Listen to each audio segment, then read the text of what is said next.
बन गया एक ही रूप, बन गया एक ही रूप। प्रेम की माला जपते जपते आप बनी मैं श्याम। सांसों की माला पे सिमरूं मैं सीताराम। सांसों की माला पे सिमरूं मैं सीताराम। अपने मन की मैं जानूं और पी के मन की राह। अपने मन की मैं जानूं और पी के मन की राह। सांसों की माला सिमरूं मैं सीताराम। सांसों की माला पे सिमरूं मैं सीताराम। जय हो।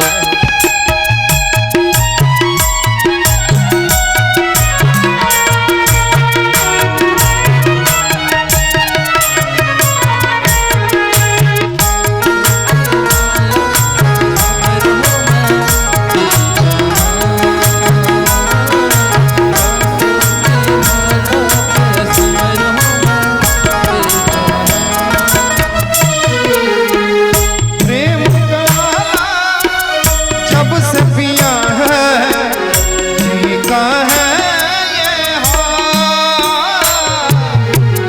जी का है ये हाल। प्रेम पियाला जब से पिया है जी का जी का है ये हाल। अंगारों पे नींदा जाए कांटों पे आराम। अंगारों पे नींदा जाए कांटों पे आराम। सांसों की माला पे सिमरूं मैं सीताराम। सांसों की माला पे सिमरूं मैं सीताराम। ओ अपने मन की मैं जानूं और पी के मन की राह। अपने मन की मैं जानूं और पी के मन की राह। सांसों की माला पे सिमरूं मैं सीताराम। ओ सांसों की माला पे सिमरूं मैं सीताराम। सांसों की माला पे सिमरूं मैं सीताराम।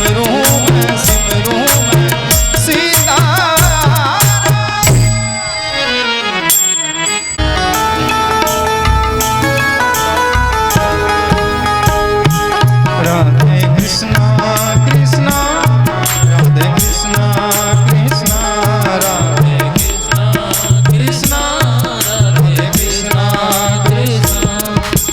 भागवत भगवान की है आरती। पापियों को पाप से है तारती आरती। भागवत भगवान की है आरती। पापियों को पाप से है तारती।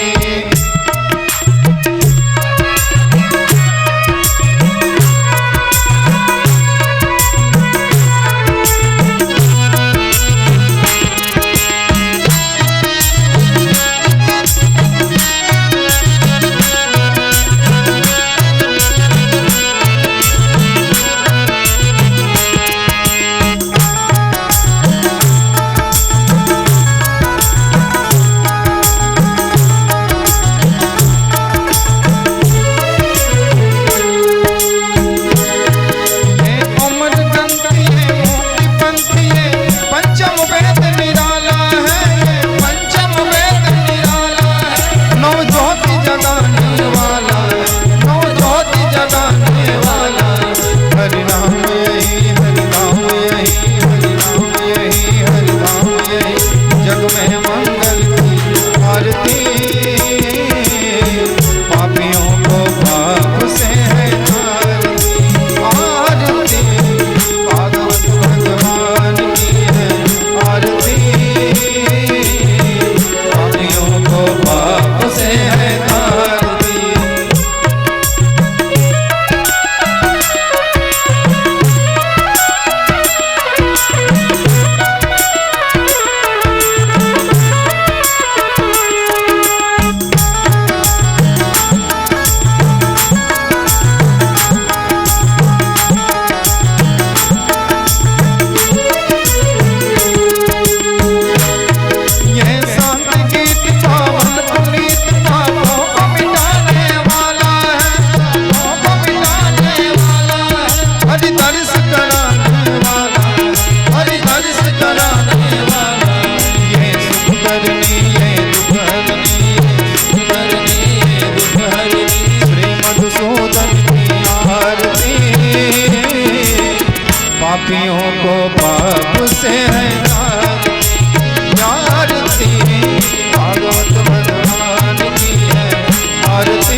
राधे राधे गोविंद गोविंद राधे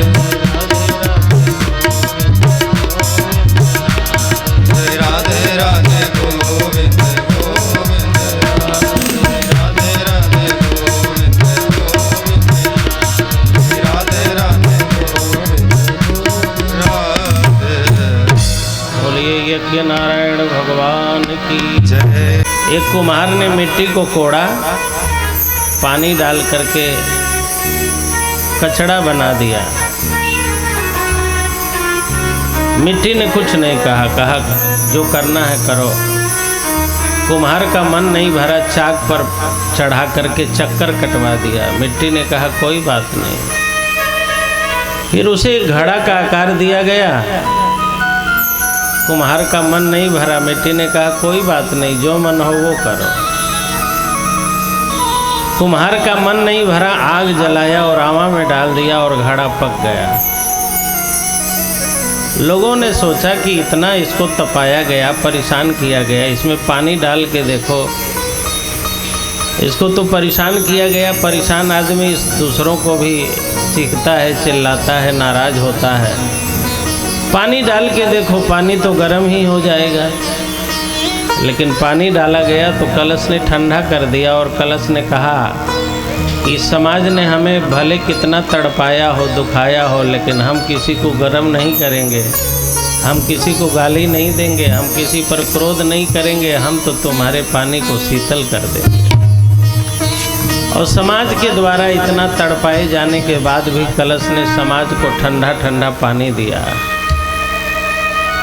समाज ने कहा कि यही तो पूज्य है।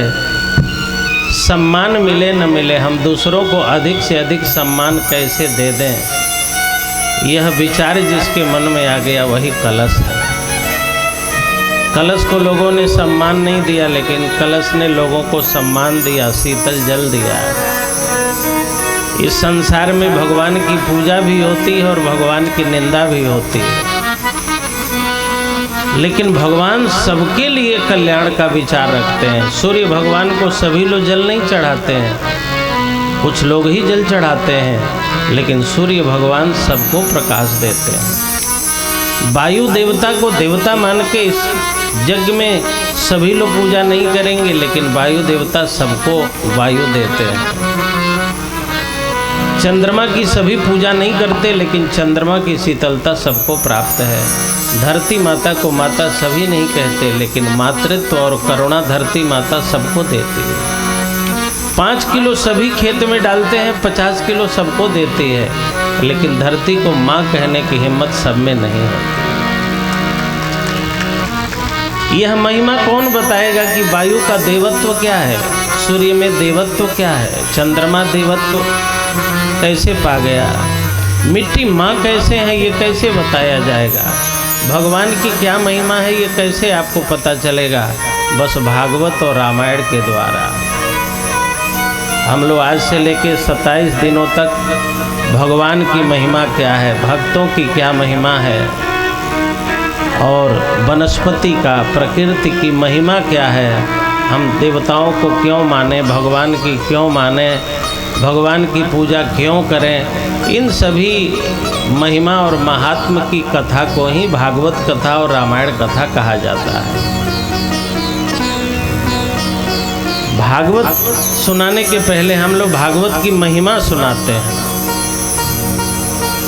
एक माताजी थी, उनका बेटा अमेरिका में सर्विस करता था।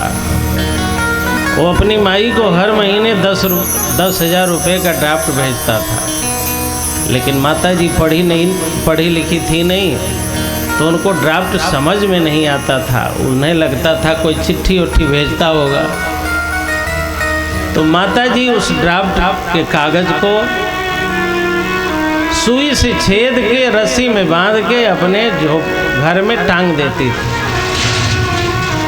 एक संत जी आए, संत ने पूछा, माताजी आपका बेटा कुछ भेजता उजता है? माई बोली, कहाँ कुछ भेजता है, 3-4 साल हो गया कुछ नहीं भेजा।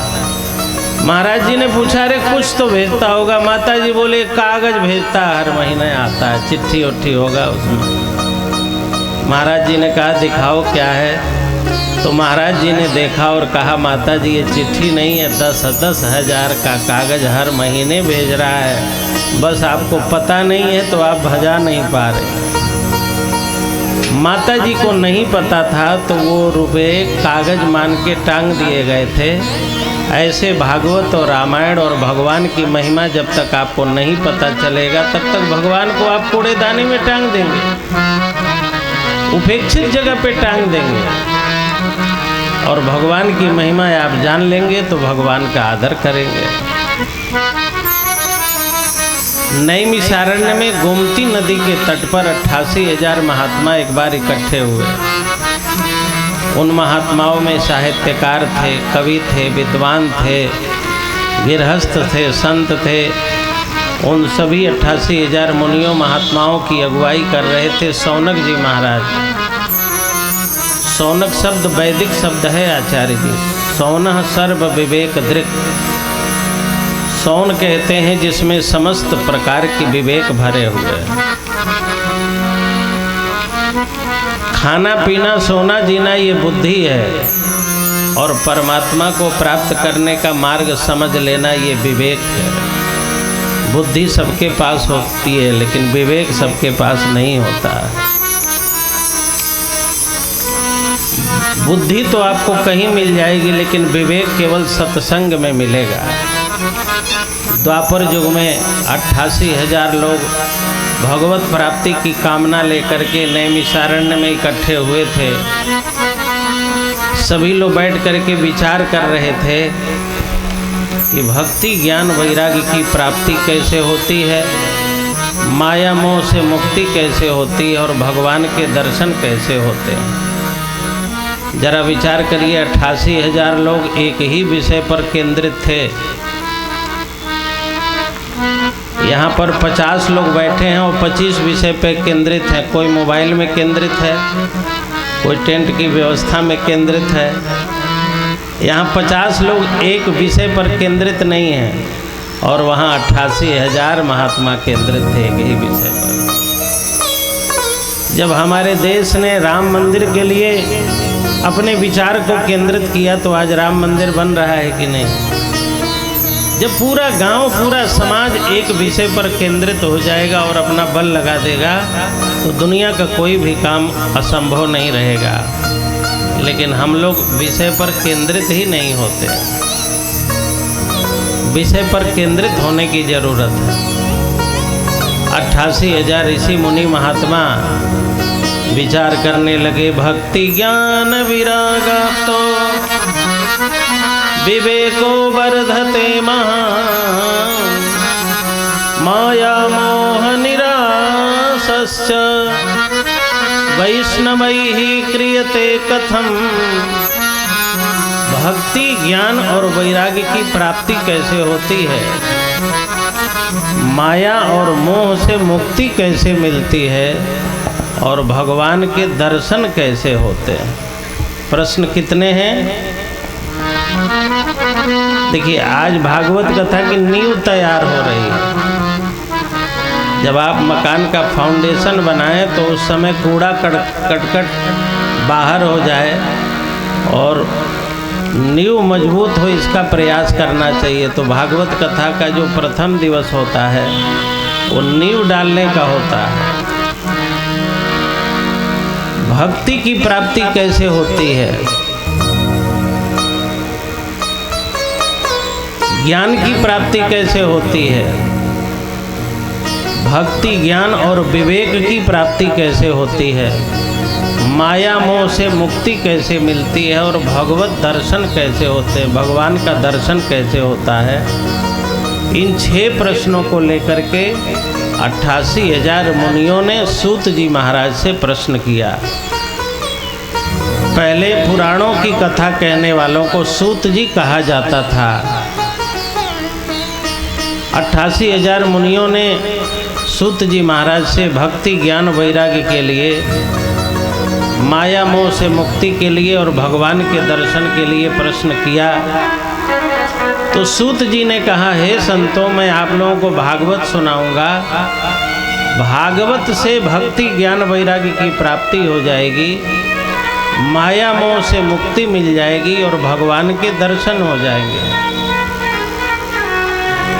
जो झोला छाप डॉक्टर होते हैं तो थोड़ी थोड़ी बीमारियों की इतनी दवा दे देते हैं कि खा लीजिए तो पूरा पेट भर जाए, और जो अच्छे डॉक्टर होते हैं वो बहुत सी बीमारियों की थोड़ी दवा देते हैं। 88,000 महात्माओं का प्रश्न था, भक्ति ज्ञान वैराग्य की प्राप्ति कैसे होगी, माया मोह से मुक्ति कैसे होगी और भगवान के दर्शन कैसे होंगे। लेकिन सूत जी ने कहा भागवत सुन लेने से भक्ति की भी प्राप्ति हो जाएगी, ज्ञान और वैराग्य की प्राप्ति भी हो जाएगी, माया मोह से मुक्ति भी हो जाएगी और भगवान के दर्शन भी हो जाएंगे। सबका समाधान भागवत से है। अच्छा, आप लोगों को भक्ति चाहिए कि नहीं चाहिए बताइए? ज्ञान चाहिए कि नहीं? वैराग्य चाहिए कि नहीं? माया मोह से मुक्ति एक समय आता है जब आदमी सोचता है माया मोह से मुक्ति मिल जाए, और भगवान के दर्शन चाहिए कि नहीं?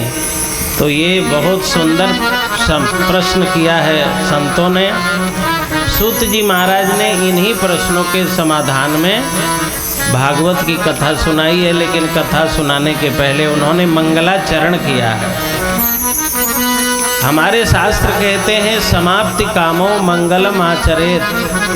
किसी भी कार्य को आरंभ करने के लिए जो मंगलाचरण होता है वो समाप्ति कामना से होता है।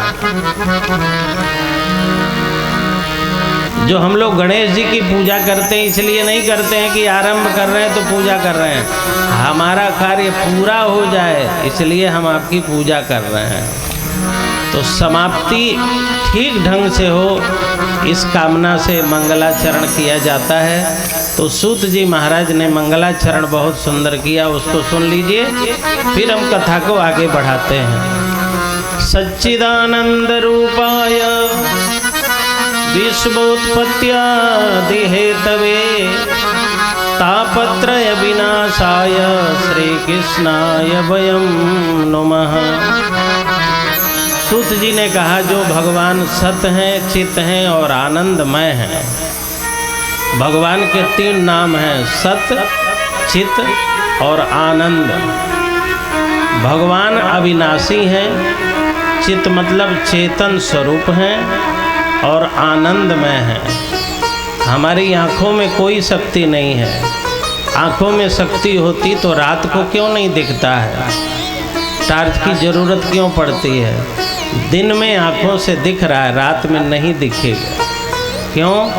आँखों में शक्ति होती तो दिख जाता है। इसका आँखें तब काम करती हैं जब प्रकाश रूपी चेतन हमारी आँखों में आके बैठता है। बल्ब जले बिना आंखें कहाँ देख पाएंगी? सूर्योदय के बिना आंखें कहाँ देख पाएंगी? रात में आंखों से कहाँ दिखाई देता है? आंखों में जब चैतन्य शक्ति बैठती है तब ये आंखें देखने लगती हैं। कानों में चैतन्य शक्ति बैठती है तब ये कान सुनने लगता है। हमारी जिह्वा पर चैतन्य शक्ति बैठती है तब हमारी जिह्वा स्वाद लेने के योग्य हो पाती है। तो जो परमात्मा चैतन्य रूप में सबके अंदर बैठे हैं और जो आनंदमय हैं, सदा प्रसन्न रहते हैं, ऐसे सच्चिदानंद भगवान को जो जगत का जन्म करते हैं, पालन करते हैं और संहार कर देते हैं, वो परमात्मा हमारे तीनों तापों का नाश कर दें। आदि दैविक, आदि भौतिक और आध्यात्मिक तीनों तापों का नाश कर दें। ताप किसे कहते हैं? हमारे फल का, हमारे पाप का जो फल है उसी को ताप कहते हैं। हम लोग जो पाप करते हैं और इसका जो रिजल्ट मिलता है उसी को ताप कहते हैं। तो सूत जी कहते हैं, हे प्रभु आप हमारे ताप को नष्ट कर दीजिए। मतलब पाप तो हमने किया, लेकिन हमारे पाप का जो परिणाम हमको मिल रहा है वो परिणाम हमको न मिले।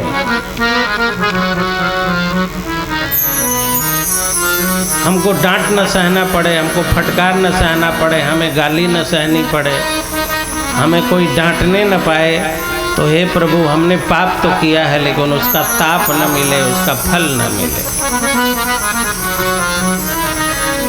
जो हमारे तापों को नष्ट कर दे वो कौन है? श्री कृष्णाय वयम नुमः, उनका नाम श्री कृष्ण है। हम सभी वयम नुमः, हम सभी उनको प्रणाम करते हैं। सूत जी महाराज कृष्ण जी को श्री कृष्ण कहते हैं। हम लोग ऐसा कोई काम करें कि समाज के लोग हमें जी और श्री तो कह पावें। श्री कृष्ण का काम ही ऐसा है कि सूत जी जैसे संत कृष्ण जी को श्री कृष्ण कहते हैं। हम लोग का काम समाज के लिए इतना सुंदर होना चाहिए कि समाज के लोग आपका नाम ले तो जी और श्री लगा के ले। भगवान का इतना प्यारा नाम है, इतना प्यारा काम है कि जो भी कहता है वो श्री कृष्ण ही कहता है। ये गरिमा की बात है। 5,500 वर्ष पूर्व उनका अवतार हुआ, लेकिन आज भी लोग उनको श्री कृष्ण कहते हैं। आइए हम लोग भी भगवान के चरणों में प्रणाम करें, सभी देवताओं को प्रणाम करें, क्योंकि प्रणाम करने से परिणाम बदल जाता है। जिन्हें अपने परिणाम बदलना हो वो प्रणाम जरूर करें। सभी देवताओं को मेरा प्रणाम है, सभी देवताओं को मेरा प्रणाम है, सभी देवताओं को मेरा, सभी देवताओं को मेरा प्रणाम है। कृष्ण जिनका नाम है गोकुल जिनका नाम है, कृष्ण जिनका नाम है गोकुल जिनका नाम है, कृष्ण जिनका नाम है गोकुल जिनका नाम है, कृष्ण जिनका नाम है गोकुल जिनका नाम है। बंसी वाले को मेरा प्रणाम, ऐसे बंसी वाले को मेरा प्रणाम है, बंसी वाले को मेरा प्रणाम, ऐसे बंसी वाले को मेरा प्रणाम है, बंसी वाले को मेरा प्रणाम। ऐसे बंसी वाले को मेरा प्रणाम है। मीठी मीठी ताली बजाते हुए सब गाइए, बोलिए बांके बिहारी लाल की।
सूत जी महाराज ने भगवान कृष्ण को सच्चिदानंद कह करके, श्री कृष्ण कह के प्रणाम किया और कथा का आरंभ किया। सूत जी कहते हैं कि जिस भागवत की कथा मैं आप लोगों को सुनाने जा रहा हूँ, जिस भागवत की कथा को, वही कथा एक बार सुखदेव जी राजा परीक्षित को सुनाने के लिए बैठे। जैसे आप लोग कथा सुनने बैठे हैं, सुखदेव जी सुनाने बैठे हैं, ऐसे परीक्षित जी कथा सुनने बैठे। सुखदेव जी कथा सुनाने बैठे, उसी समय एक घटना हो गई। देवता लोग स्वर्ग का अमृत लेकर के पधारे। देवता लोग स्वर्ग का अमृत लेके आ गए और कहने लगे, परीक्षित जी हम लोग स्वर्ग का अमृत लेके आए हैं, पियो। अच्छा, अभी देवता लोग आप लोगों से आके कह दें कि कथा छोड़ो, अमृत पियो, तो आप लोग कथा सुनेंगे कि अमृत पिएंगे? ईमानदारी से बताइए, बोलिए। हैं? जजमान लोग बतावें, आप लोग कथा सुनेंगे कि अमृत पिएंगे? आप बताइए संचालक महोदय। कथा सुनवा करेंगे। तो बीच बीच में आप तो मोबाइल देख ही रहे हैं, फोन आ रहा है तो उठाना पड़ रहा है, तब कैसे आप कथा सुनेंगे? ज्ञान कथा पर ही है। अब ऐसे श्रोता, देवता लोग अमृत लेके आए और देवताओं ने परीक्षित से कहा अमृत लेके आए हैं, पियो। आप लोगों को प्रस्ताव मिले कि अमृत पियो, तो हमको लगता है कि अमृत की कौन कहे। गर्मा गर्म स्पेशल चाय मिलने लगे तो आधे लोग उठ के चल देंगे। मोबाइल की घंटी बजने लगे तो आधे लोग देखने लगेंगे। ऐसे लोग भी कहते हैं कि हमने इतनी बार कथा सुनी, हमको तो भगवान कभी मिले ही नहीं। ये ऐसा म्यान है कि जिसमें दो तलवार कभी नहीं रखा जा सकता। व्यवहार क्षेत्र अलग है और अध्यात्म क्षेत्र अलग है। जब आप कथा सुनते सुनते मोबाइल देखते हैं तो ये धर्म नहीं होता है, धर्माभास होता है। आपको लगता है कि मैं धर्म कर रहा हूँ, लेकिन धर्म नहीं होता है। जैसे एक शब्द आपने सुना होगा, विरोध और विरोधाभास। विरोधाभास में विरोध लगता है लेकिन विरोध होता नहीं है, उसको विरोधाभास कहते हैं। तो धर्माभास में धर्म जैसा लगता है लेकिन धर्म होता नहीं। धर्म इतना सस्ता नहीं है। इसी धर्म की कमाई के लिए हरिश्चंद्र डोम के घाट के नौकर बन गए। इसी सत्य की प्राप्ति के लिए और धर्म की प्राप्ति के लिए अंशुमान, दिलीप, भगीरथ की 3-3 पीढ़ियां खप गई। ये कोई साधारण चीज तो है नहीं, ये बहुत महत्वपूर्ण चीज है, बहुत महत्वपूर्ण चीज है।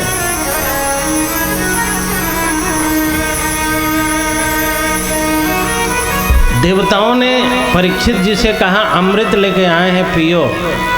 पहले तो आप लोग ये बताइए, अमृत मतलब समझते हैं? हाँ, एक जगह जब हम लोग कथा कह रहे थे कि अमृत, एक लड़के से पूछा अमृत जानते हो? तो लड़के ने कहा हाँ जानते हैं। हमने कहा पिए हो? तो कहा गर्मी में 4 महीना वही तो पीते हैं, लिम्का, कोका कोला, पेप्सी। हमने कहा ठीक है कह रहे हो, कलयुग का यही अमृत है।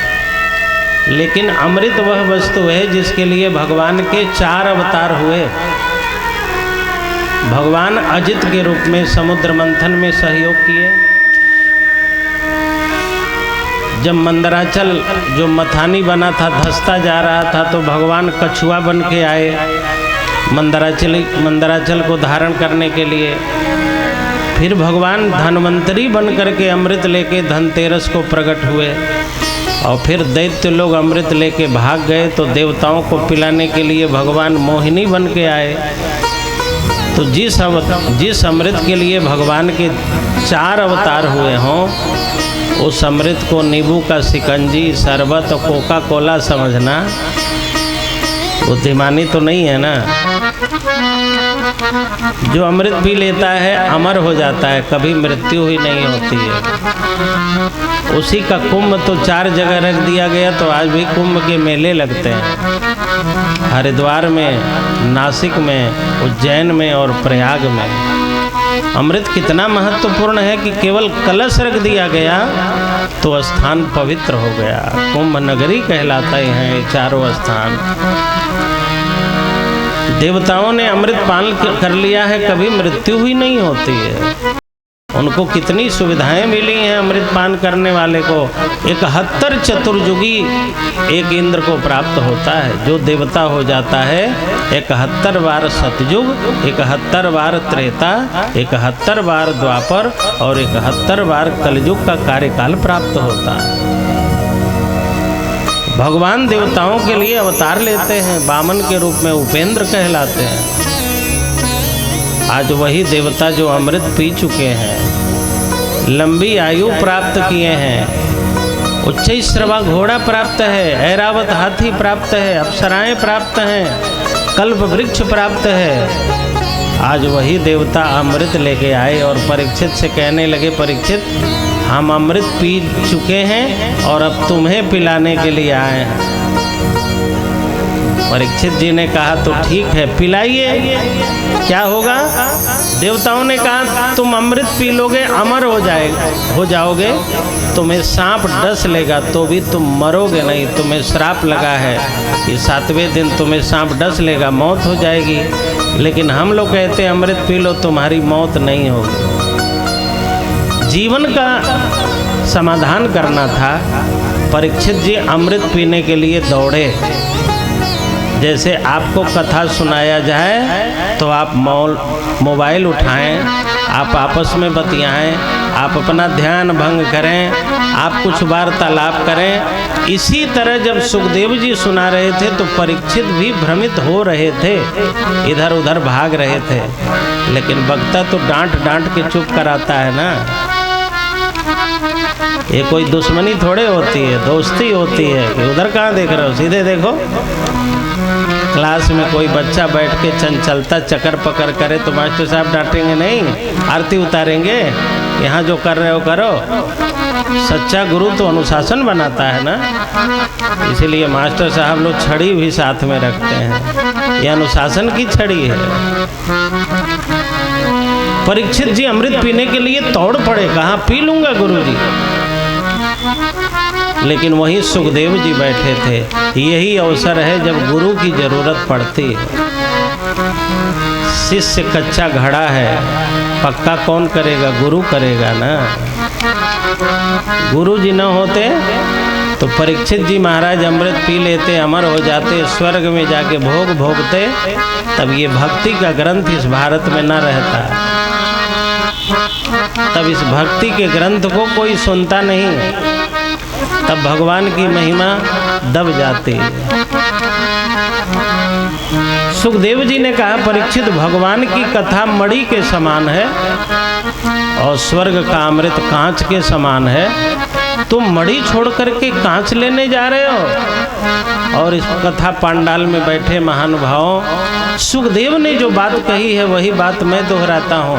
सुखदेव जी कहते हैं, हे परीक्षित भगवान की कथा मणि के समान है और स्वर्ग का अमृत कांच के समान है। यही भागवत कथा की महिमा है। भागवत महापुराण की कथा मणि है और स्वर्ग का अमृत कांच है। जिस स्वर्ग को 4 भगवानों ने मिलकर के निकाला है, परिवेशित किया है, संभाला है, वह स्वर्ग का अमृत केवल अमर करता है। कुत्ते को पिला दिया जाए, कुत्ता अमर हो जाएगा। लेकिन कुत्ता अमर हो जाएगा, लेकिन कुत्ते में परिवर्तन नहीं होगा, वो कुकुर का कुकुर ही रह जाएगा। गधे को अमृत पिला दिया जाए तो अमर गधा हो जाएगा, मतलब उसके अंदर गधापन अमरत्व धारण कर लेगा, फिर परिवर्तन नहीं होगा। और किसी मनुष्य को भागवत सुना दिया जाए तो वो पवित्र से पवित्र और दिव्य से दिव्य हो सकता है। परिवर्तन की क्षमता केवल भागवत महापुराण में है। सुखदेव जी महाराज कहते हैं, क्व सुधा क्व कथा लोके क्व काचः क्व मणिर्महान् ब्रह्मरा तो विचारी एवं तदा देवांजहासः अभक्तास्तांश्च विज्ञाय न ददौष कथामृतम् श्रीमद्भागवती वार्ता सुराणामपि दुर्लभा। भगवान की कथा क्या है? मणि है। और स्वर्ग का अमृत क्या है? कांच। कांच समझते हैं ना? शीशा। शीशा बड़े काम का है। शीशा न होता तो चेहरा न दिखाई पड़ता। हम अपनी आँखों से अपने आप को नहीं देख सकते। आपको देख सकते हैं, लेकिन हम अपनी आँखों से अपने आप को नहीं देख सकते हैं। और आप अपनी आँखों से अपने आप को देख सकते हैं? बताइए आप कैसे हैं? ये दर्पण न होता, शीशा न होता तो अपने आप को कोई देख पाता? माताएं 24 घंटे में 20 घंटा शीशा के सामने से गुजरती हैं, और पुरुष लोग भी कम नहीं हैं। 1 घंटा वो भी ललकार के देख ही लेते हैं चेहरा कैसा है। लेकिन एक बात है, शीशा और रिश्ता दोनों एक जैसे हैं। रिश्ता जब तक नहीं टूटा है तभी तक मूल्यवान है, और शीशा जब तक नहीं टूटा है तभी तक मूल्यवान है। शीशा टूट गया 2 कौड़ी का, और रिश्ता टूट गया 2 कौड़ी का। भाई भाई में प्रेम है तो राम लक्ष्मण की जोड़ी है, और बिगड़ गए तो समझ लो रावण और विभीषण। ऐसे ही जब तक शीशा नहीं टूटा है बड़ा मूल्यवान है, लेकिन टूटने के बाद कहते हैं वास्तु में दोष आता है जब अपने घर में शीशा टूटा हुआ शीशा रखते हैं। शीशा टूट जाए कोई मूल्य नहीं, लेकिन मणि टूट जाने के बाद भी मूल्यवान है। भागवत कथा क्या है? मणि है। सुखदेव जी कहते हैं कि तुम मणि को ग्रहण करो, शीशा के चक्कर में न पड़ो कि टूटने के बाद बर्बाद हो जाए। यदि सुखदेव जी न होते तो कौन ये बात बताता? तो गुरु की ज़रूरत है कि नहीं है? गुरु की बहुत बड़ी ज़रूरत है। गुरु मेरी पूजा गुरु गोविंद, गुरु मेरो पार ब्रह्मा गुरु भगवंत। गुरु मेरी पूजा गुरु गोविंद, गुरु मेरो पार ब्रह्मा गुरु भगवंत। गुरु मेरी पूजा गुरु गोविंद, गुरु मेरो पार ब्रह्मा गुरु भगवंत। गुरु मेरी पूजा गुरु गोविंद, गुरु मेरो पार ब्रह्मा गुरु भगवंत।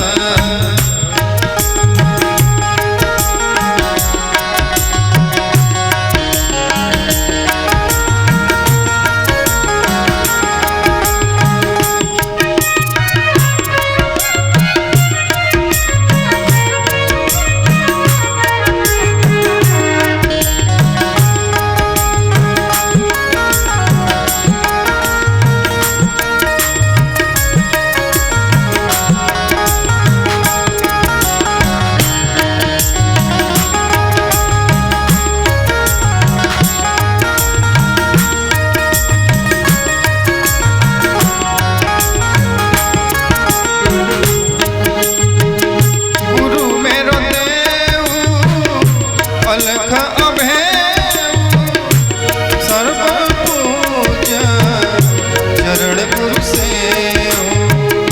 ओ गुरु मेरो देव अलख अभेव, सर्व पूजा चरण गुरु सेव। गुरु मेरी पूजा गुरु गोविंद, गुरु मेरो पार ब्रह्मा गुरु भगवंत। गुरु मेरी पूजा गुरु गोविंद, गुरु मेरो पार ब्रह्मा गुरु भगवंत। गुरु भगवंत गुरु भगवंत। सुखदेव जी महाराज राजा परीक्षित से कहते हैं कि तुम कथा का श्रवण करो, देवताओं को सुखदेव जी ने भगा दिया। देवताओं ने जाके ब्रह्मा जी से शिकायत की कि जो मनुष्य हमारी पूजा करते हैं उनको भागवत सुनाई गई और हमको भगाया गया। ब्रह्मा जी ने कहा हमें भी भागवत की महिमा का पता नहीं है, ध्यान करके पता करने दो कि आखिर भागवत जी की महिमा क्या है। तो ब्रह्मा जी ने आंख बंद करके ध्यान किया तो पता चला भागवत जी के रूप में कोई पोथी पुस्तक पत्रा नहीं रखा हुआ है। भागवत जी के रूप में तो साक्षात भगवान श्री कृष्ण विराजमान है। भगवान के दो रूप है, परब्रह्म और शब्द ब्रह्म। भगवान जब परब्रह्म के रूप में आते हैं तो राम, कृष्ण, परशुराम, वामन कहलाते हैं, और शब्द ब्रह्म के रूप में आते हैं तो भागवत कहलाते हैं। जब भगवान इस पृथ्वी पर अवतार लेते हैं तो वेद भी उनकी महिमा गाने के लिए पृथ्वी पर आते हैं। भगवान राम जब इस पृथ्वी पर आए तो वेद ने वाल्मीकि रामायण के रूप में अवतार लिया। वेद वेद्ये परे पुंसे जाते दशरथात्मनि। परब्रह्म ने राम के रूप में अवतार लिया तो वेदों ने वाल्मीकि के रूप में अवतार लिया, और जब परब्रह्म ने कृष्ण जी के रूप में अवतार लिया तो वही वेद भागवत महापुराण का रूप धारण करके फल के रूप में अवतरित हुए। ये वेद का परम फल है भागवत महापुराण। ब्रह्मा जी ने कहा आज के बाद भागवत महापुराण से कभी किसी की तुलना मत करना। तुम लोगों ने कहा कि अमृत ले लीजिए और भागवत दे दीजिए, तो तुम लोगों ने अमृत से भागवत की तुलना कर दी। यही तुम्हारी अपात्रता हो गई, अयोग्यता हो गई। जीवन में कोई चीज़ कभी तो आप निर्णय करेंगे कि न कि ये हमारे जीवन में सर्वश्रेष्ठ है, कि जीवन ऐसे बीत जाएगा और श्रेष्ठता का निर्णय किए बिना संसार से चले जाएंगे। कुछ तो आपने निर्णय लिया होगा कि जीवन में सर्वश्रेष्ठ क्या है, जिसको हमें अपनी प्राथमिकता में रखनी चाहिए। जितना भोजन और भोग वस्तुएं हैं, पत्नी, पुत्र, परिवार, ये हमारे प्रारब्ध से जुड़ा हुआ चीज़ है। जो भाग्य में है, प्रारब्ध में है, वो मिलेगा ही मिलेगा, उसको कोई रोक नहीं सकता। लेकिन भगवान हमारे भाग्य और प्रारब्ध के चीज़ नहीं हैं, उनके लिए प्रयास करना पड़ेगा। तभी तो आप निर्णय लेंगे ना कि हाँ, हमारे जीवन में भगवान सर्वोच्च हैं। हमने दुनिया को देख लिया, संसार को देख लिया, अब जीवन के उत्तरार्ध में मेरा निर्णय है कि अब भगवत प्राप्ति के लिए भी कुछ करना है। इस क्षेत्र ने, गांव ने यहाँ स्थापना के लिए, भागवत की कथा के लिए और ये धार्मिक जो आयोजन किया है, यह एक पवित्र निर्णय है, एक उच्च निर्णय है कि चलो जीवन में जो कुछ पूजा पाठ हो रहा है, व्यक्तिगत तो हो रहा है, लेकिन सामूहिक तौर पे, सामाजिक रूप में हम लोग भगवान की वंदना करें। आप डीएम साहब से कोई प्रस्ताव लेकर के अकेले में मिलिए तो फाइल उठा के फेंक देंगे, लेकिन 200 लोग जाके डीएम साहब के बंगले के सामने खड़े होकर कोई प्रस्ताव दें, तब आपका प्रस्ताव नहीं फेंक पाएंगे। 200 लोग आ गए ना। मंत्री जी से अकेले मिलिए, वो शायद आपकी बात भूल जाए, लेकिन 500 लोग पहुंच के कहिए कि ये काम आपको करना है तो उनको भी मारना पड़ेगा ना। तो जब एक कथा पंडाल में सैकड़ों लोग बैठ करके भगवान के नाम पर उनका गुणगान गाते हैं, कीर्तन करते हैं, तो भगवान उस प्रार्थना और उस प्रस्ताव को कभी नहीं भूल पाते हैं। जब पूरा समाज एक मत हो जाए, पूरा गांव बैठे और प्रभु को पुकारे और भगवान की कथा सुने, तो वह कथा अमर कथा हो जाती है, दिव्य कथा हो जाती है, ऐतिहासिक हो जाती है। तो भागवत कथा की यही अपूर्वता है कि यह देवताओं के लिए दुर्लभ है और अमृत से भी श्रेष्ठ है। एक और मैं चर्चा करूं। भक्ति, ज्ञान, वैराग्य दुखी थे, ज्ञान वैराग्य बीमार पड़ गए थे, तो भक्ति ने नारद से कथा करवाई। सनकादिक व्यास बने और कथा किया, तो ज्ञान वैराग्य की वृद्धावस्था बीमारी दूर हो गई और भक्ति प्रसन्न हो गई। तो जीवन में ज्ञान वैराग्य बीमार पड़ गए हों, भक्ति दुखी हो तो कथा सुनना चाहिए। एक और महात्मा की कथा सूत जी ने शौनकादि ऋषियों को सुनाई। उन्होंने कहा कि तुंगभद्रा नदी के तट पर आत्मदेव नाम के एक ब्राह्मण रहा करते थे। यह महात्मा बहुत सुनने लायक है और ध्यान से सुनने लायक है। तुंगभद्रा तटे पूर्वम अभूतपत्तनमुत्तमं यत्र वर्णानुसारेण सत्य सत्कर्म तत्पराः। दक्षिण भारत में गोदावरी नाम की नदी गोदावरी, उत्तर भारत में गंगा को जो सम्मान प्राप्त है, दक्षिण भारत में वही गोदावरी नदी को सम्मान प्राप्त है, जिसको तुंगभद्रा नदी कहा जाता है। ये तमिलनाडु में प्रवाहित होती है, 2000 किलोमीटर की यात्रा करती है। इसी तुंगभद्रा नदी के तट पर आत्मदेव नाम के एक ब्राह्मण रहा करते थे।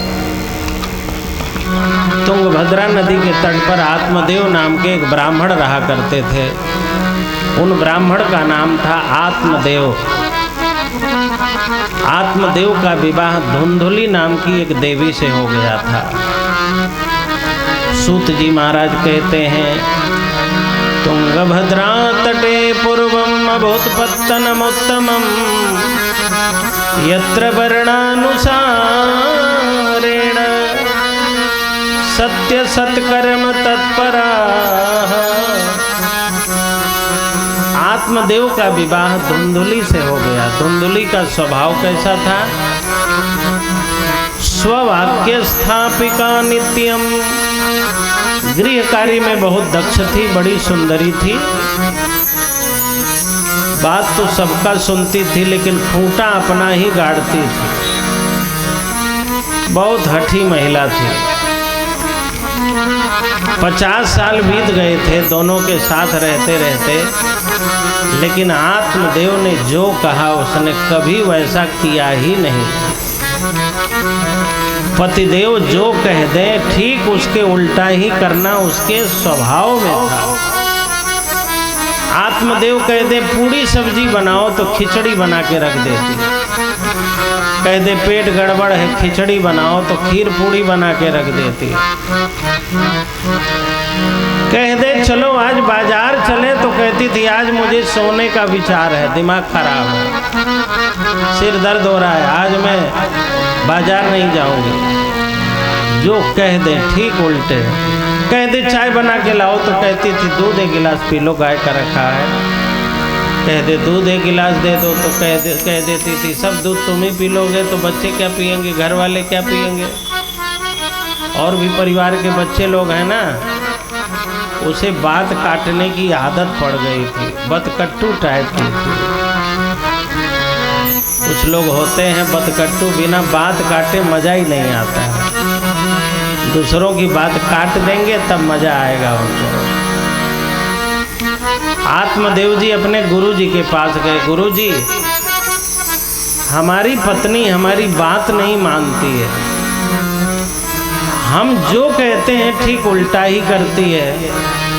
गुरु जी बोले तो साफ साफ बात बोलो ना कि तुम्हें आता ही नहीं है पत्नी से काम कराना। तुम कहाँ पढ़े लिखे हो? कौन कहता तुम पढ़े लिखे हो? तुम कहते हो पूड़ी सब्जी बनाओ तो नहीं बनाती है, तो ऐसा क्यों कहते हो पूड़ी सब्जी बनाओ? नौकर है क्या? अच्छा, बहुत लोगों को लगता है कि हम पत्नी नहीं लाए हैं, नौकरानी लाए हैं। ठंडी में रात्रि में 10 बजे भी आर्डर दे देंगे, चाय बनाओ, पानी लाओ। तो भैया जब आपको नौकरानी लाना था तो 5000 की नौकरानी रख देते, पत्नी क्यों लाए? आप जब जो चाहे वही हो जाए, ऐसा कभी मन में सोचना नहीं चाहिए। वो आपकी धर्म पत्नी है, कोई नौकरानी आपने लाया है क्या? हम आप ही लोगों की तरफ से बोल रहे हैं, ठीक है? हाँ। गुरुजी ने कहा कि आप कहते हो पूड़ी सब्जी बनाओ तो नहीं बनाती है, ये क्यों कहते हो पूड़ी सब्जी बनाओ? ये कह दिया करो कि घर में पूड़ी सब्जी नहीं बनेगी। घर में जाना और कह देना पूड़ी सब्जी नहीं बनेगी, तब देखो क्या करती है। घर में गए, बोले आज पूड़ी सब्जी नहीं बनेगी, उसने कहा बनेगी, क्या करोगे बोलो। आत्मदेव जी को लगा ये तो बढ़िया जुगाड़ है। बोले हमारा खटिया न लगाना, मैं स्वयं लगा लूंगा। कहने लगी लगाऊंगी, क्या करोगे बोलो। कहने लगे हमारा बिस्तर तो बिल्कुल न लगाना, हम कोई लूल्हा लंगड़ा नहीं है, अपने से लगा लेंगे। कहने लगी आज अपने हाथों से बिस्तर लगाती हूँ, देखती हूँ क्या करते हो। कहने लगे कि मेरा पैर न दबाना। बोली दबाऊंगी, क्या करोगे। कहने लगे सिर तो बिल्कुल न दबाना। बोली दबाऊंगी। कहने लगे हिमगंगे तेल तो बिल्कुल न लगाना। ले आई ठंडा हुआ तेल और सिर में लगा के दबाई। अच्छा हुआ ये नहीं बोली गला न दबाना, नहीं तो वो भी दबा देते। जीवन बीत रहा था, 60 साल बीत गए, कोई संतान उसके अपने शरीर से नहीं हुई। धुंधुली मां न बन सकी, कोई संतान न दे सकी। आत्मदेव ग्लानि से भर गए। पेड़ लगाया लेकिन बांझ हो गया, तो उस पेड़ का कोई महत्व नहीं। फलदार पेड़ हो तो फल लगना चाहिए। संतान हो तो संतान अच्छी होना चाहिए। अच्छी संतानें नहीं हैं तो समझिए एक पुरुष और पत्नी के जोड़े ने अच्छे फल जन्म नहीं दिए। आत्मदेव जी दुखी हो गए, जंगल में मरने के लिए चले गए। सन्यासी जी दिखाई पड़ गए। सन्यासी ने कहा मरो मत, तुम सन्यासी बन जाओ और ये विचार करो कि संतान से किसको सुख हुआ है आज तक। कोई एक व्यक्ति भी बताओ जो संतान से सुखी हुआ हो, तो मैं तुम्हें संतान प्राप्ति का फल और आशीर्वाद दे दूंगा। सगर महाराज के 60,000 पुत्र थे। क्या सगर जी के एक भी बेटे ने अपने पिता को एक गिलास पानी भी पिलाया हो तो बताओ। दशरथ जी महाराज के 4 पुत्र थे। दशरथ जी जब मरने लगे तो 2 बेटा राम लक्ष्मण वन में थे और 2 बेटे ननिहाल में थे। एक गिलास पानी भी कोई दे सका हो तो बताओ। राजा चित्रकेतु जब मरने लगा तो कोई बेटा उसका एक गिलास पानी दे सका हो बताओ। सुख होता है अपने कर्मों से और आदमी आक्षेप करता है, आरोपित करता है अपनी संतानों पर। इस दुनिया में किसी की संतान कोई सुख नहीं देती है।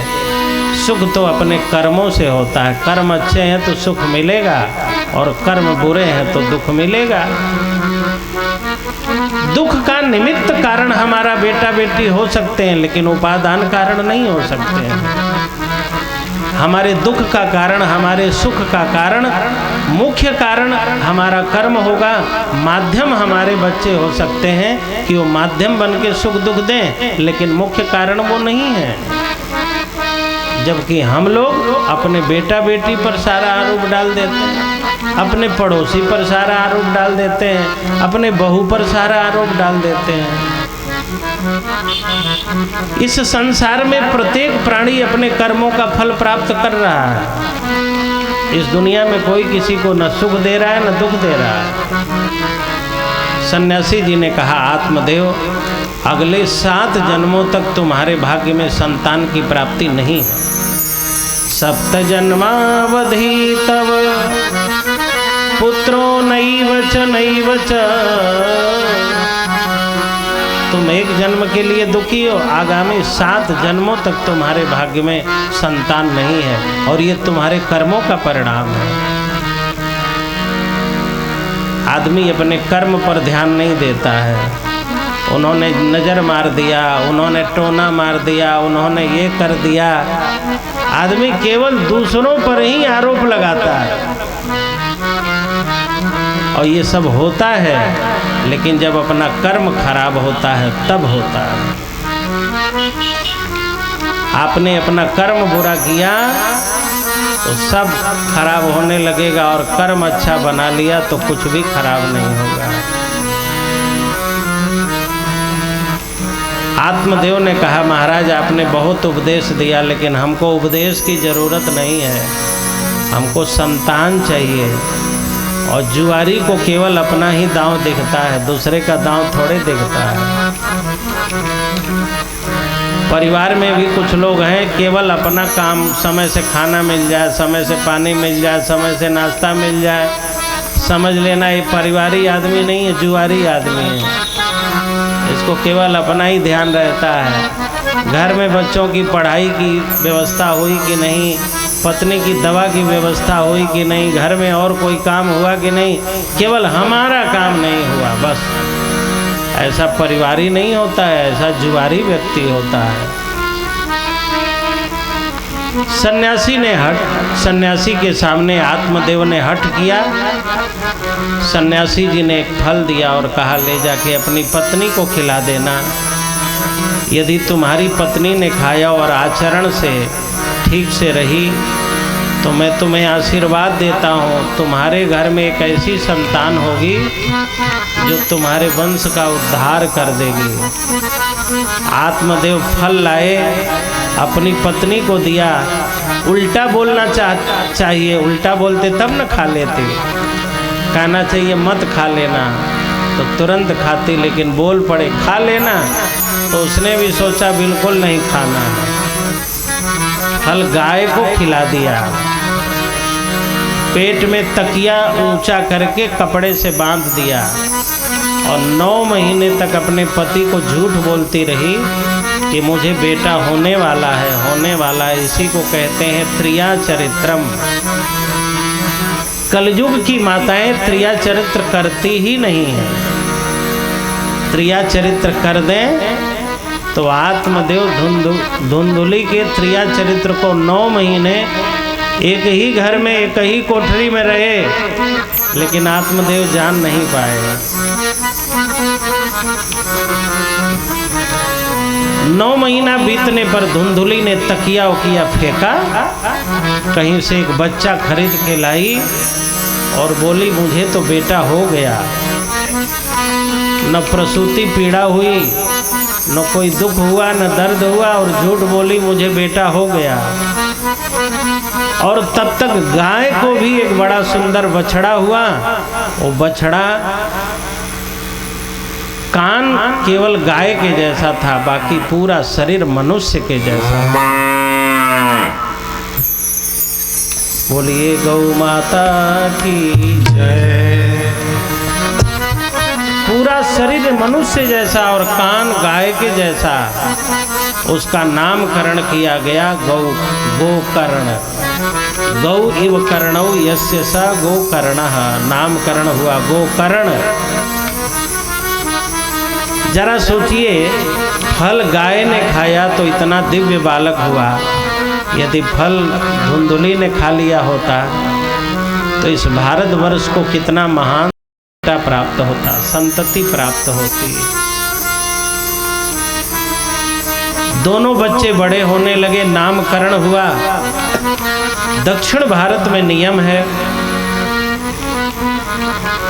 कि पुत्र का जब नामकरण होता है तो पिता का नाम जरूर उसके साथ जोड़ा जाता है।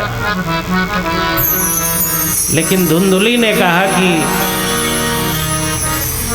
अपने बेटे का नामकरण मैं अपने हिसाब से करूंगी। मेरे बेटे का नाम, मेरा नाम धुंधुली है तो मेरे बेटे का नाम धुंधुकारी होगा। बछड़े का नाम गोकर्ण हुआ, बेटे का नाम धुंधुकारी हुआ। धुंधुकारी बड़ा होने लगा और बछड़ा भी बड़ा होने लगा। गोकर्णः पंडितो ज्ञानी धुंधुकारी महाखलः। गोकर्ण जी पंडित स्वभाव के हुए। पंडित किसे कहा जाता है? सद असद विवेकनी बुद्धि पंडा तस्यै संजाता इति पंडितः।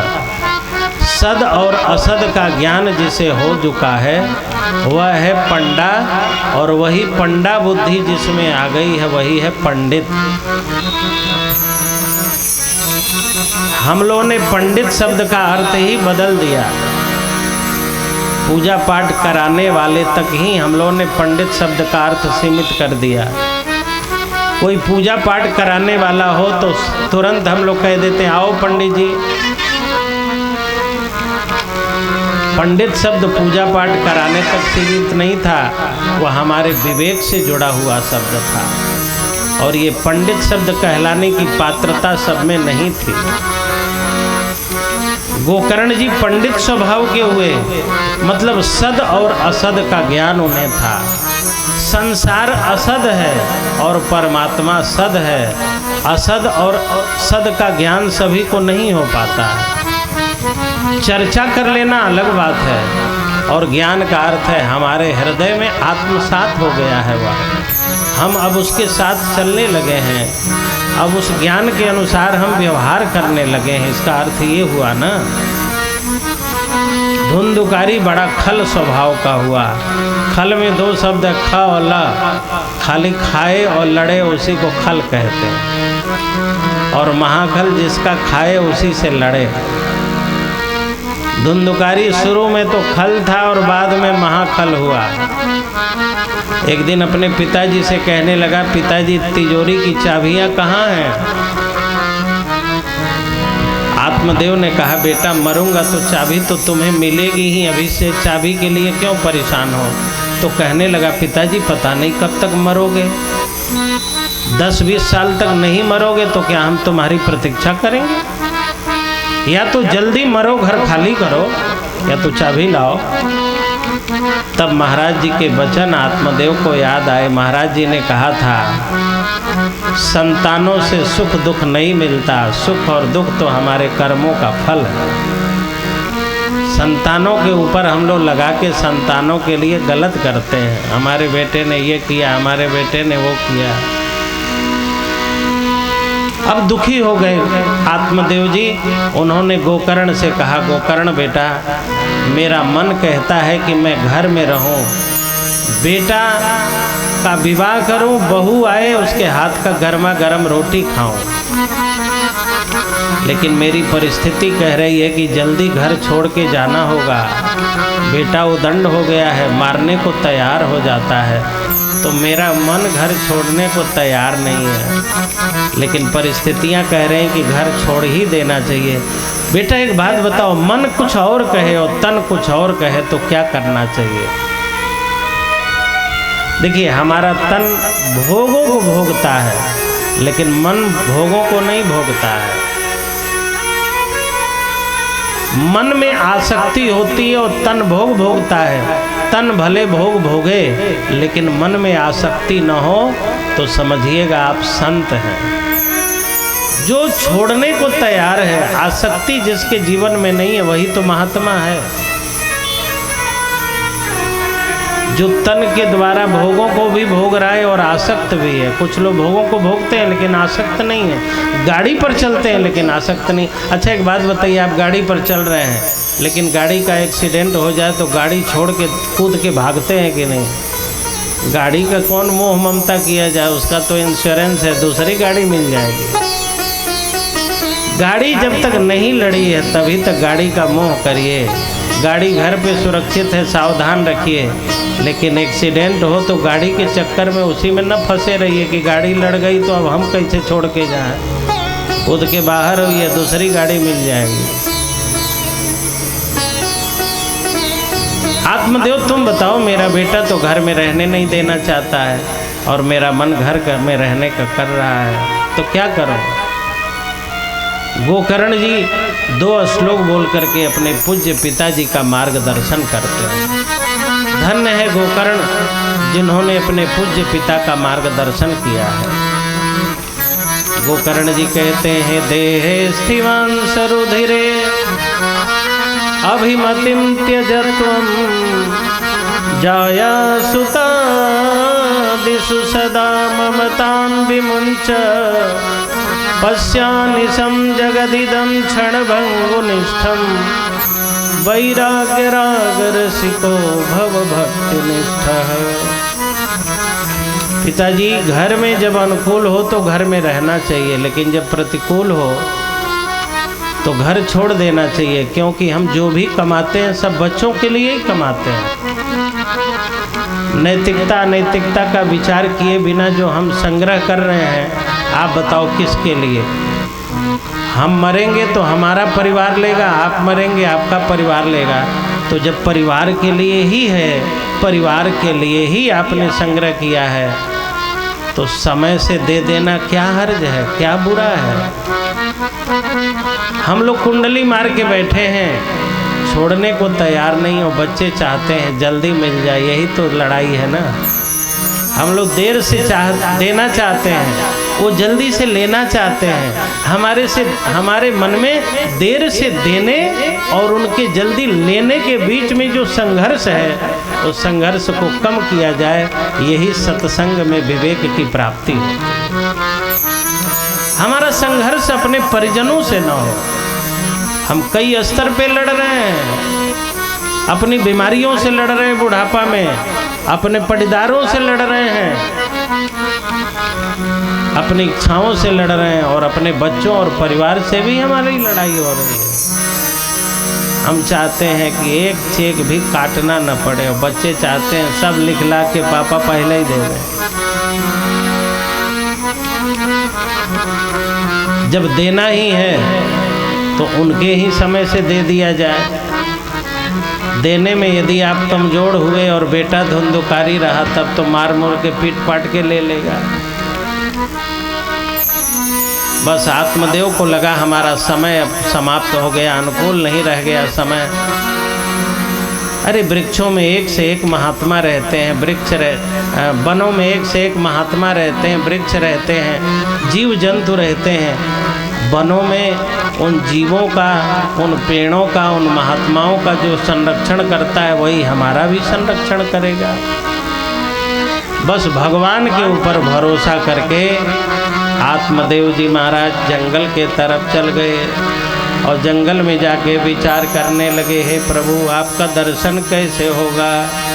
थारा दर्शन किसे विधि पाऊं, थारा दर्शन किस विधि पाऊं,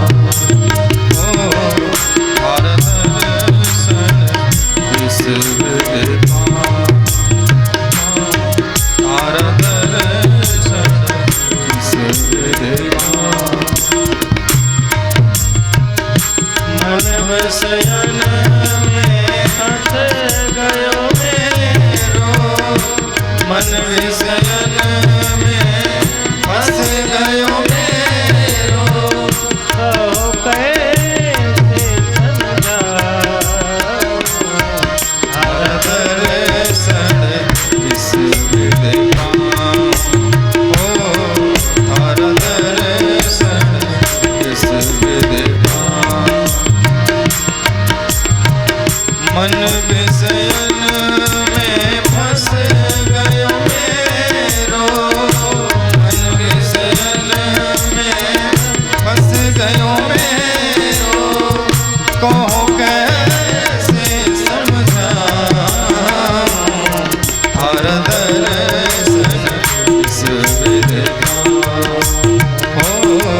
थारा दर्शन।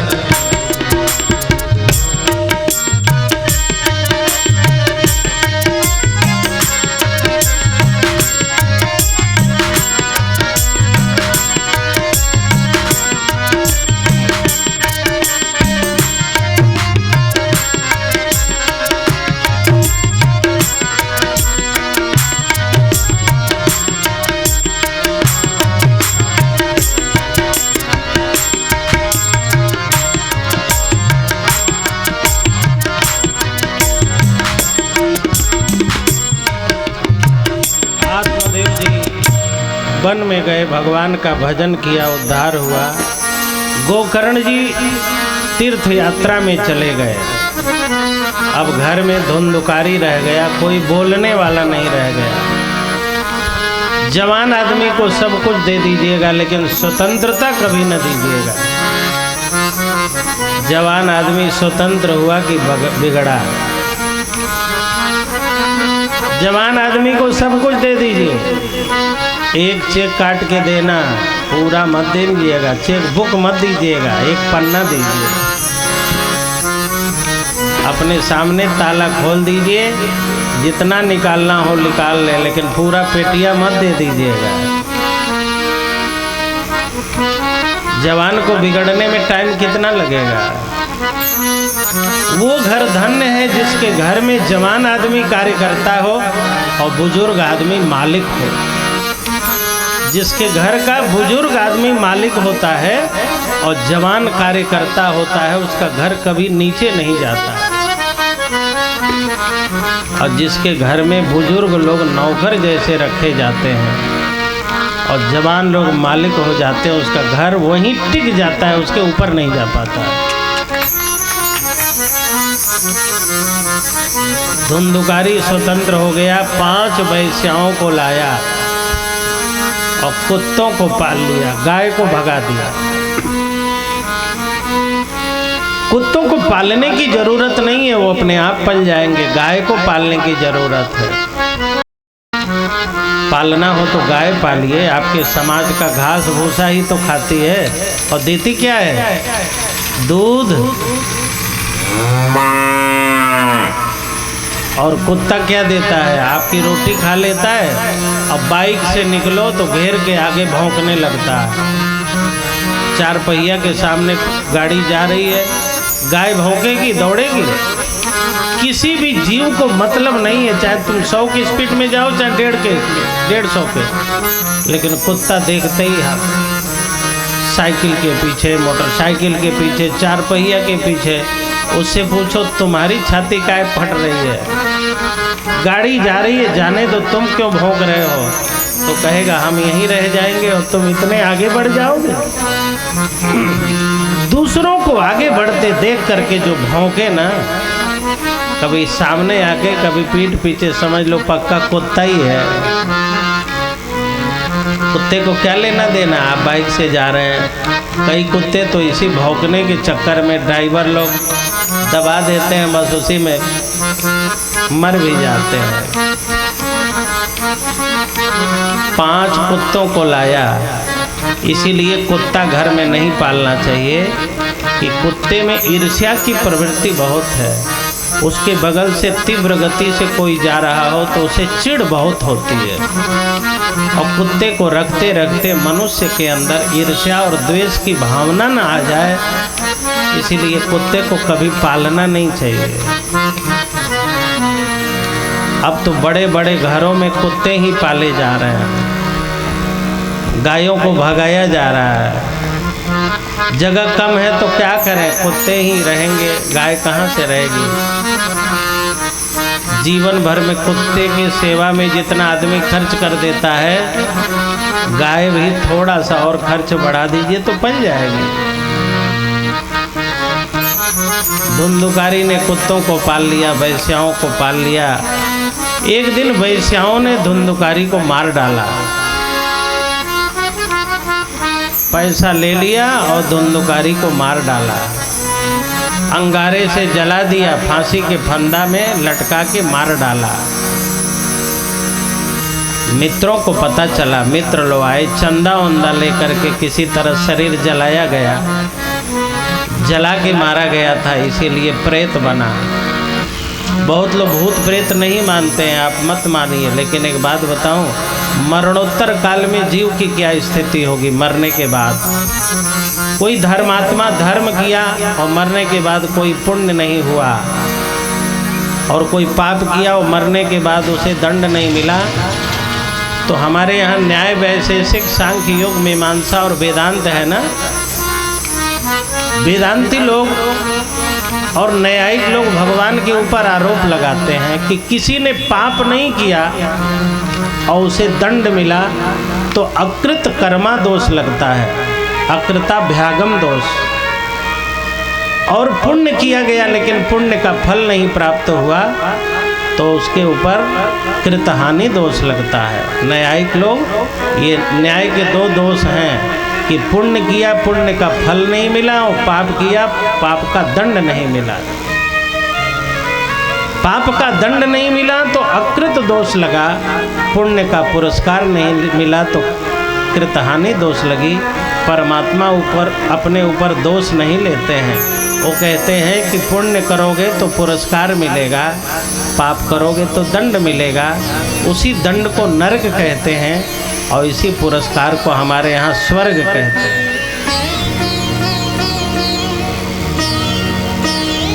मरणोत्तर काल में जीव की क्या स्थिति है? सारे जीव जब तक 13वीं नहीं हो जाती है तब तक प्रेत के रूप में रहते हैं। फिर उनके कर्मों के अनुसार उनको ले जाया जाता है। यदि उन्होंने बुरे कर्म किए हैं तो नरक में ले जाए जाते हैं, और यदि अच्छा काम किया है तो स्वर्ग के तरफ ले जाया जाएगा। अब बीच बीच में पितृपक्ष आया। पितृपक्ष आया, उनकी संतानों ने उनके नाम पर कुछ दान पुण्य किया तो नरक में होगा। तो वहाँ के देवता उस दिन उसको जो यहाँ दिया गया होगा उसको उस दिन थोड़ा सा अच्छा खाना मिल जाएगा, दंडे कम मिलेंगे, कुछ राहत मिलेगी। वो पूछेगा आज अच्छा भोजन क्यों मिला? तो देवता कहेंगे जिन बच्चों को तुम 20 बीघा खेत दे आए थे और लूट लूट के रुपया बैलेंस दे आए थे, उन बच्चों ने तुम्हारे नाम पर आज दान पुण्य किए हैं, उसके स्वरूप में तुम्हें यहाँ थोड़ा सम्मान मिल रहा है। अच्छा एक बात बताइए, जिस माता पिता ने, पूर्वजों ने, बाबा दादा ने नैतिकता अनैतिकता का विचार किए बिना इतना इकट्ठा कर दिया, उनके पुण्य तिथि पर आप एक पूड़ी किसी को नहीं खिला पाए तो उनको रोना आएगा कि नहीं आएगा? ये बताओ। आप मौज उड़ा रहे हैं और बाप दादा जहाँ भी हैं वहाँ से देख रहे हैं। बताओ आज हमारी पुण्य तिथि है, संसार हमने छोड़ा था।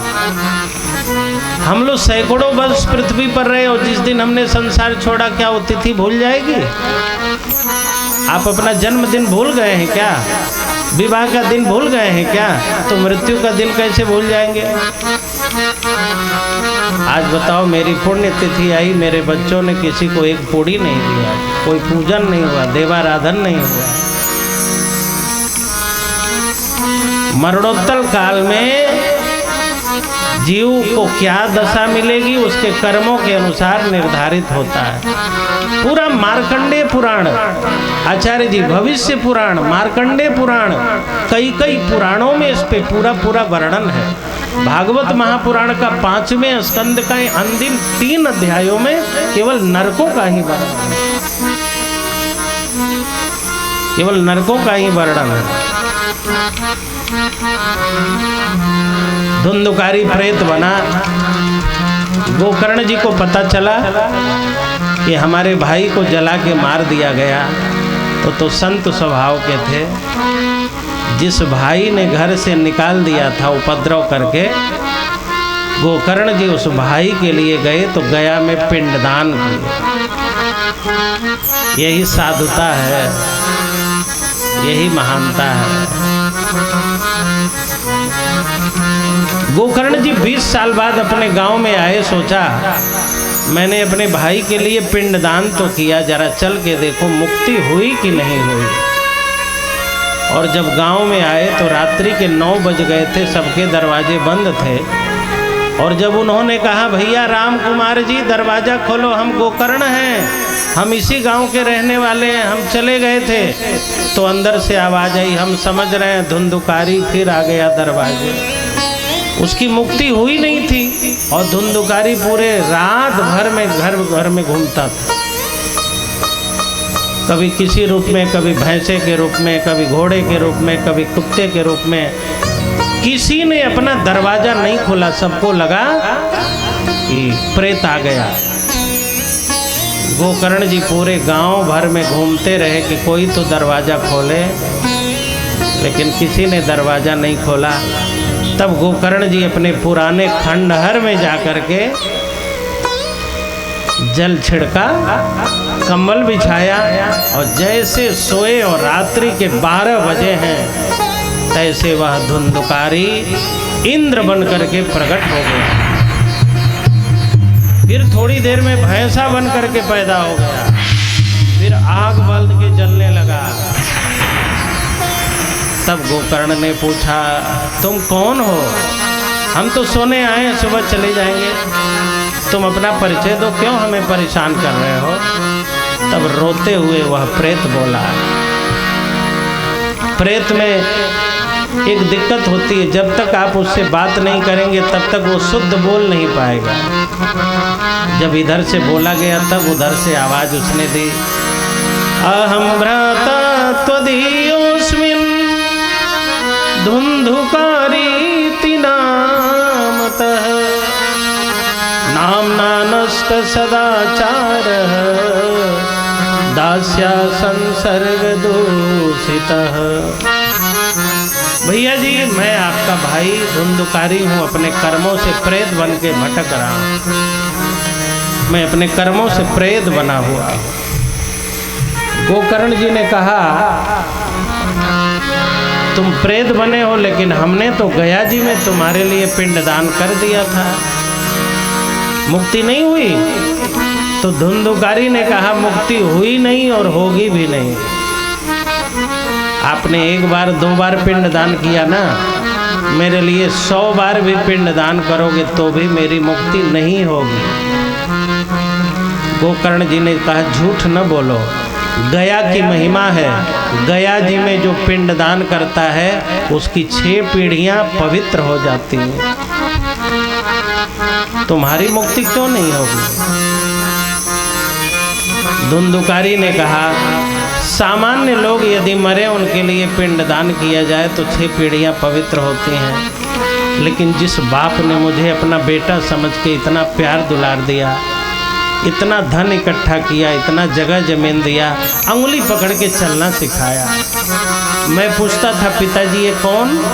मैं 20 बार पूछता था और 20 बार जवाब देते थे, बेटा कौआ। ये कौन? कौआ है बेटा। कौआ कौआ बोलो, चाचा बोलो, काका बोलो, ये ताऊ जी हैं। अंगुली पकड़ के चलना सिखाया था। बुखार हो जाता था तो कंधे पर लेके डॉक्टर के पास जाते थे। मैं पढ़ने नहीं जाता था, बाढ़ के समय में, पानी के समय में गड्ढे में घुस जाते थे, कंधे पे रख के मुझे पार करके स्कूल पहुंचा के आते थे। बेटा पढ़ो पढ़ो पढ़ो पढ़ो, पढ़ाई काम आएगी। वह पिता जब बूढ़ा हुआ, सहारा का समय आया, तो मैंने उन पिता को इतने थप्पड़ मारे, डंडे मारे, उस पिता को एक गिलास में पानी भी न पिला पाया। जिसकी संपदा को मैंने भोगा, जिसके धन को मैंने वैश्याओं के पीछे लुटाया, उस पिता को 2 रोटी मैंने चैन का नहीं खाने दिया। ऐसे पूज्य पिता को मैंने थप्पड़ मारे, डंडा मारे, और जिसने अपने बाप को लाठी मारी होगी, गया के पिंडदान से उसकी मुक्ति होने वाली नहीं। गया जी चैतन्य तीर्थ है, जड़ तीर्थ नहीं है। बिजली जड़ है, साधु छुए तो भी मारेगी और गुंडा बदमाश छुए तो भी मारेगी ना। लेकिन गया जी जड़ नहीं है। जहर को कोई भक्त खाए तो भी मार देगा और कोई मूर्ख खाए तो भी जहर मार देगा। लेकिन भगवान के साथ ऐसा नहीं है। जनक जी ने धनुष यज्ञ किया, रामायण में वर्णन है, और भागवत में वर्णन है कि धनुष यज्ञ किया। लेकिन जनक के धनुष यज्ञ का जो फल जनक को मिला, कंस को धनुष यज्ञ का वो परिणाम मिल सका क्या? जनक के यज्ञ में भगवान ने धनुष तोड़ा और सीताराम जी एक हुए, अवध मिथिला एक हुआ, और मथुरा के धनुष यज्ञ में भगवान ने जाके धनुष तोड़ा, कंस का वध किया। कंस ने भी यज्ञ किया, जनक ने भी यज्ञ किया, रावण ने भी यज्ञ किया, मेघनाद ने भी यज्ञ किया, दक्ष ने भी यज्ञ किया, दशरथ जी ने भी यज्ञ किया। लेकिन दशानन और दशरथ के यज्ञ में भाव अलग था, इसलिए फल का परिणाम भी अलग अलग है। एक फूल श्रद्धा से चढ़ाएगा और एक फूल बिना श्रद्धा के चढ़ाएगा तो परिणाम भी अलग अलग ही आएगा। भगवान के दरबार में श्रद्धा का ही परिणाम आता है, घमंड से दिए हुए दान का परिणाम तामसी मान लिया जाता है। हमने इतना दिया, इतना दिया, इतना दिया, इस घमंड में नहीं देना है। परमात्मा ने आपको देने लायक बनाया है तब तो दिया, और कटोरा पकड़ा दिया होता भगवान ने तब का देते। बोलो ना कि सब मौनी बाबा बैठे हैं, कटोरा पकड़ा दिया होता तो दे पाते? यहाँ आने लायक उन्होंने बनाया तब तो आ रहे हैं, और दोनों पैरवे न होता तब कहाँ से चल के आ पाते? आए हैं, दे रहे हैं, कर रहे हैं, तो उन्हीं की कृपा है। उन खूब करिए और प्रभु से प्रार्थना करिए, नाथ इतना बना दो कि हम ऐसा ऐसा यज्ञ अकेले करा दें। आचार्य जी एक बात सुनाऊं। एक लड़की का ब्याह हुआ, तो लड़की जब विदा हुई तो रोते हुए ससुराल गई। दिन भर रोई थी, एक ही दिन तो इन लोगों को रोना रहता था, रोना रहता है, इसीलिए पूरा ही रोती हैं, कोटा भर लेती हैं, बाकी तो पुरुषों को ही रोना रहता है। तो खूब रोई थी बेचारी। शाम को उसका मूड खराब हो गया तो उसने ननदों से बोली कि बाहर जरा शुद्ध हवा खिलाने के लिए ले चलो, इवनिंग वॉक किया जाए सायंकालीन। तो अपनी भाभी को ननद लोग लेके चली, तो एक ननद जो बड़ी चंचल थी बोली, भाभी जब आप आई तो भैया ने आपका मुखड़ा देखा, मुंह दिखाई में क्या दिया? भैया ने आपका मुंह देखा तो मुंह दिखाई में क्या दिया? तो भाभी बोली, आपके भैया ने हमारा मुंह देखा तो हमें नथिया दिया। नथिया तो आप लोग जानते हैं ना, हैं? पैर में पहना जाता है। कहाँ पहना जाता है? गले में, नाक में। कह रही थी मेरे पति ने मुझे देखा, मुझे नथिया दिया, मेरे पति बहुत अच्छे हैं, बहुत अच्छे हैं। उसी रास्ते से कबीरदास जी जा रहे थे। कबीरदास जी ने दुल्हन से पूछा, दुल्हन जी तुम्हारे पति ने नथिया दिया तो इतना गुणगान गा रही हो, और जिसने नकवा दिया है उसको भूल गई हो क्या? नथनी दीन ही यार ने, नथनी दीन ही यार ने, ताको सुमिरो बारंबार, और नाक दिन ही जिस कर तार ने, ताको दियो भूला। तुम्हारे पति ने नथनी दिया, इतना गुणगान गा रही हो, नकवा दिया है उसको भूल गई हो। अच्छा आप लोग बताइए, नथिया महंगी है कि नाक महंगा है? बताइए, नाक महंगा है ना? कई रुपया किलो मिलता है? दो एक आध बोरी हम भी ले जाएं? आचार्य जी माता जी लोग कह रही नाक यहाँ बहुत महंगा है। कै रुपया किलो है? रुपया से मिलेगा साहब? नथिया बहुत मिल जाएगी, लेकिन नकवा कट गया तो फिर मिलने वाला। तो अनमोल वस्तु किसने दिया है बताओ? परमात्मा ने ना, भगवान ने ना। तो जिस प्रभु ने अनमोल वस्तु दिया है, नाके न होता कहाँ पहनते, पैरे न होता कैसे चल के आते, धन न होता कैसे दे पाते। खूब दीजिए और प्रार्थना करिए, प्रभु आपकी कृपा है तभी दे पा रहा हूँ, और दो ताकि मैं दे सकूं। धुंधुकारी ने कहा, भैया जी मैं अपने पापों के कारण गया में पिंडदान होने के बाद भी मेरी मुक्ति नहीं हो पाई है। गोकर्ण जी ने कहा, जब गया के पिंडदान से मुक्ति नहीं हुई तब कैसे होगी? प्रातः काल हुआ, सूर्य भगवान से गोकर्ण ने पूछा, हे सूर्य भगवान मेरे भाई की मुक्ति कैसे होगी? कृपा बताइए, कृपा करके बताइए। सूर्य भगवान ने कहा, श्रीमद् भागवत महापुराण की कथा कराओ, तेरे भाई का उद्धार हो जाएगा। सूर्य भगवान के कहने पर गोकर्ण जी ने भागवत कथा का आयोजन किया। धुंधुकारी आया, बैठने को जगह नहीं मिल पा रही थी। उस समय बांस का मंडप बनाया गया था, एक बांस कटा हुआ बाहर रखा हुआ था। धुंधुकारी ने बांस से कहा, हम तुम्हारे अंदर बैठ जाएं? बांस ने कहा, सुनो, मलय पर्वत पे सारे पेड़ धीरे धीरे चंदन के हो जाते हैं, पलाश, नीम, कुटज, कंकोल, जितने पेड़ जन्मते हैं ना, बाद में धीरे धीरे चंदन के बन जाते हैं। मलय पर्वत की विशेषता है आचार्य जी। लेकिन भर्तृहरि जी ने लिखा बांस कभी भी चंदन का नहीं बन पाता, वो बांस का बांस ही रह जाता है। क्यों? उसके अंदर छिद्र है, गांठ है, रस नहीं है। और जिसके अंदर गांठ है, कुंठा है, ईगो है, कुंठा है, रस नहीं है, वो अपने आप को कैसे बदल पाएगा? नीरस आदमी को बदला जा सकता है क्या? नीरस आदमी कभी नहीं बदला। धुंधुकारी ने कहा तुम्हारे अंदर बैठ जाऊं, बांस ने कहा मैं बदल नहीं पाता हूं अपने आप को, और मेरे अंदर बैठोगे तो तुम कहाँ बदल पाओगे। धुंधुकारी निराश हो गया, कहने लगा मैं वायु मैं हूँ, हवा रूप में हूँ, और छेद नहीं मिल रहा है। इधर की हवा उधर ले जाती है, उधर की हवा इधर ले जाती है, कहाँ बैठूं? तो बांस ने कहा आओ आओ बैठ जाओ बैठ जाओ बैठ जाओ। मुझे इस दुनिया में कोई नहीं बदल पाया, लेकिन कृष्ण जी ने हमें बदला है। श्री कृष्ण ने एक बांस को कटवाया, गरम छड़ से छिदवाया, पानी में बुझवाया, तब भी बांस में कोई परिवर्तन नहीं हुआ। तब भगवान कृष्ण ने अपने ओंठ पर रखा और ऐसी फूंक मारी कि वो बांस बंसी बन गई।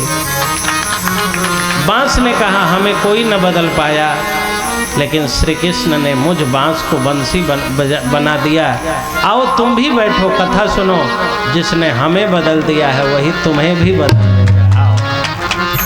अच्छा एक बात बताएं, बांस का अचार भी होता है, मुरब्बा भी होता है, बांस का चावल भी होता है, बांस की लाठी भी होती है, खोपड़ी तोड़ने के काम आती है, अर्थी भी होती है, लेकिन अर्थी में बांस जाता है लेकिन जलाया नहीं जाता है।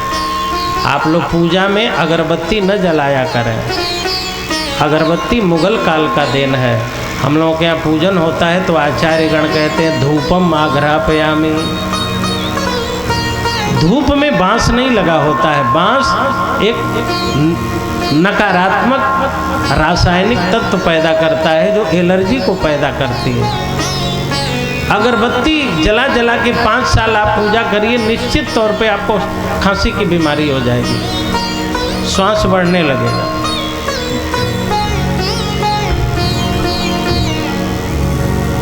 बांस का अर्थी बना करके लोग मुर्दे को ले जाते हैं, लेकिन बांस को जलाया नहीं जाता है। बांस का बहुत उपयोग है। बांस की लाठी बनाई गई, अर्थी बनाई गई, बांस का अचार बनाया गया, चावल बनाया गया, मुरब्बा बनाया गया, मड़ई बनाई गई।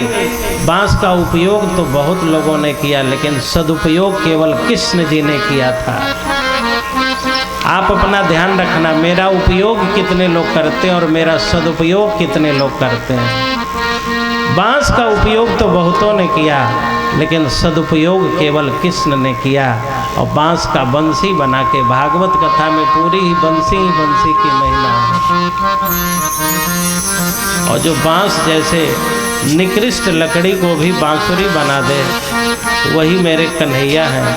हम लोग भी तो खाली खाली ही हैं। उनकी कथा सुनेंगे तो हम लोग भी शायद बांसुरी जैसे हो जाएं, किसी काम लायक हो जाएं। धुंधुकारी दिव्य रूप धारण किया, और धुंधुकारी भागवत कथा सुनने के बाद, गोकर्ण जी के श्रीमुख से भागवत कथा सुनने के बाद धुंधुकारी प्रेत योनि से मुक्त हो गया। जरा बताइए, जब भागवत कथा सुनने से व्यक्ति प्रेत योनि से मुक्त हो सकता है, तो हम और आप प्रेत नहीं हैं, मनुष्य हैं। हम लोग मुक्त होंगे कि नहीं होंगे? हम लोगों के ऊपर कल्याण, भगवान की कृपा होगी कि नहीं? हम लोगों का कल्याण होगा कि नहीं? तो भगवान जरूर कल्याण करेंगे, जरूर कृपा करेंगे। इस भाव से, इस विचार से आप लोग भागवत का श्रवण करिए। आज प्रथम दिवस था, कल ठीक 2 बजे कथा शुरू हो जाएगी। क्यों, ठीक है ना? हाँ, 1 बजे से 1 बजे ठीक है। और